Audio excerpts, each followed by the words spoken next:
రాష్ట్రంలో యాసంగి సీజన్లో సాగవుతున్న పంట భూములను ఉపగ్రహ చిత్రాల ద్వారా ఖచ్చితంగా గుర్తించి దాని ఆధారంగా రైతు భరోసా పథకం అమలు చేయాలని తెలంగాణ వ్యవసాయ శాఖ మంత్రి తుమ్మల నాగేశ్వరరావు అధికారులను ఆదేశించారు. ఉపగ్రహ చిత్రాల క్రోడీకరణ ప్రక్రియ పూర్తయిన తర్వాతే రైతు భరోసా నిధులను రైతుల ఖాతాలో జమ చేయాలని స్పష్టం చేశారు.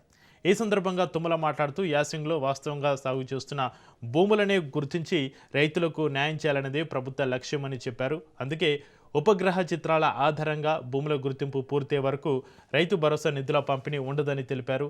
జనవరి నెలలో ముఖ్యమంత్రి చేతుల మీదుగా వ్యవసాయ యాంత్రీకరణ పథకాన్ని తిరిగి ప్రారంభించనున్నట్లుగా మంత్రి వెల్లడించారు.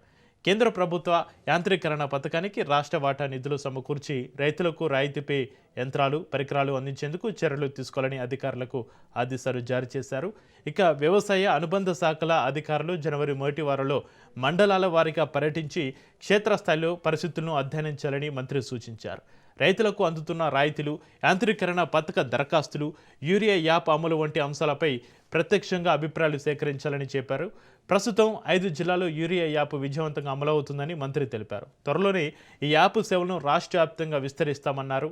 అయితే ప్రతిపక్షాల తప్పుడు ప్రచారాల కారణంగా యాప్ అమలులో లేని జిల్లాల్లో కొంతమంది రైతులు అవసరానికి మించి యూరియా కొనుగోలు చేస్తున్నారని ఆందోళన వ్యక్తం చేశారు. యూరియా యాప్ ద్వారా అవసరమైన మేరకే ఎరువులు కొనుగోలు చేయాలని, రైతులెవరు కూడా అనవసర భ్యాందోళనకు గురి కావద్దని మంత్రి విజ్ఞప్తి చేశారు.